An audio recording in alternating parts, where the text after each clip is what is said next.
ഗസയിലെ പട്ടിണിയുടെ നേർക്കാഴ്ചകൾ പുറത്തുവരുന്നതിനിടെ മാധ്യമപ്രവർത്തകരെ ലക്ഷ്യമിട്ട് ഇസ്രായേൽ ആക്രമണം. നാസർ ആശുപത്രിയിൽ ഉണ്ടായ ആക്രമണത്തിൽ 4 മാധ്യമപ്രവർത്തകർ ഉൾപ്പെടെ 15 പേർ കൊല്ലപ്പെട്ടു. Al Jazeera, Associated Press, Reuters എന്നിവയിലെ മാധ്യമപ്രവർത്തകരാണ് കൊല്ലപ്പെട്ടത്.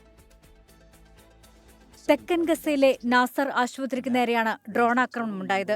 ആക്രമണത്തിൽ 4 മാധ്യമപ്രവർത്തകരടക്കം കൊല്ലപ്പെട്ടു. Al Jazeera photo journalist Muhammad Salama, റോയിറ്റേഴ്സിന്റെ ഫോട്ടോ ജേർണലിസ്റ്റായ ഹൊസാം അൽ മസ്രി, അസോസിയേറ്റഡ് പ്രസിന്റെ പ്രതിനിധി മറിയം അബൂദഖ, NBS നെറ്റ്വർക്കിലെ അബൂദഹ എന്നിവരാണ് കൊല്ലപ്പെട്ടത്. ആക്രമണം നടത്തിയ വിവരം ഇസ്രായേൽ സൈന്യം സ്ഥിരീകരിച്ചു. മാധ്യമപ്രവർത്തകരെ ലക്ഷ്യമിട്ടിട്ടില്ലെന്നും സൈന്യം വിശദീകരിച്ചു.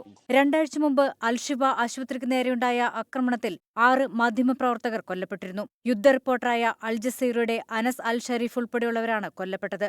അനസിന് ഹമാസുമായി ബന്ധമുണ്ടെന്ന് ഇസ്രായേൽ ആരോപിച്ചിരുന്നു. 2023 ഇസ്രായേൽ ഹമാസ് യുദ്ധം തുടങ്ങിയതു മുതൽ 244 മാധ്യമപ്രവർത്തകരാണ് ഗസയിൽ കൊല്ലപ്പെട്ടത്.